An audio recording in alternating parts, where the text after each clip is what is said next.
দেখো আজকে রাতের ডিনারে ধনে পাতা দিয়ে গ্রিন আলুর দম করব। তোমরা দেখতে থাকো।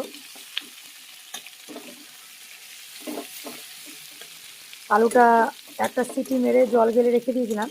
এবার একটু তেলে একটু ভেজে নেব হালকা করে। দেখো একটু শাহি গরম মশলা দিয়ে দিলাম এই ভাজার সময়। ভাজা হয়ে গেছে, এবার নামিয়ে দেবো। দেখো কড়াইয়ের মধ্যে তেল দিলাম, তেল দিয়ে জোয়ান আর গোটা জিরে দিয়ে দিয়েছি। এটা আলু ভাজার আলু না। দেখো এবার এই পেস্টটা করে রেখে দিয়েছিলাম, ধনে পাতা, রসুন, কাঁচা লঙ্কা আর আদা দিয়েছিলাম, দিয়ে পেস্ট করেছিলাম। তো পেস্টটা এখন দিয়ে দিয়েছি। এটা এখন একটু নাড়াচাড়া করে নেব।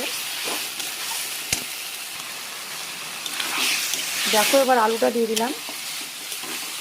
এবার আলুটা দিয়ে এই মশলাটা এবার আমি ভেজে নেব যতক্ষণ না তেল ছাড়বে। তোমরা কে কোথা থেকে দেখছো আমাকে কমেন্ট করো, আর আমার রেসিপি ভালো লাগলে আমাকে অবশ্যই কমেন্ট করে জানিয়ে দেবে।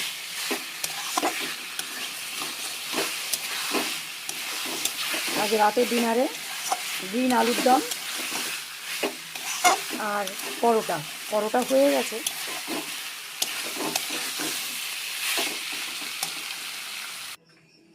দেখো বন্ধুরা, গ্রিন আলুর দম হয়ে গেল। এর মধ্যে একটু লেবু দিয়ে দিলাম নামানোর আগে। এবার আমি নামিয়ে দেবো। দেখো বন্ধুরা, আমার গ্রিন আলুর দম হয়ে গেছে। এখানে রেসিপিটা শেষ করলাম। Bye bye. তোমাদের কার কেমন লাগলো আমাকে একটু জানাবে কমেন্ট করে।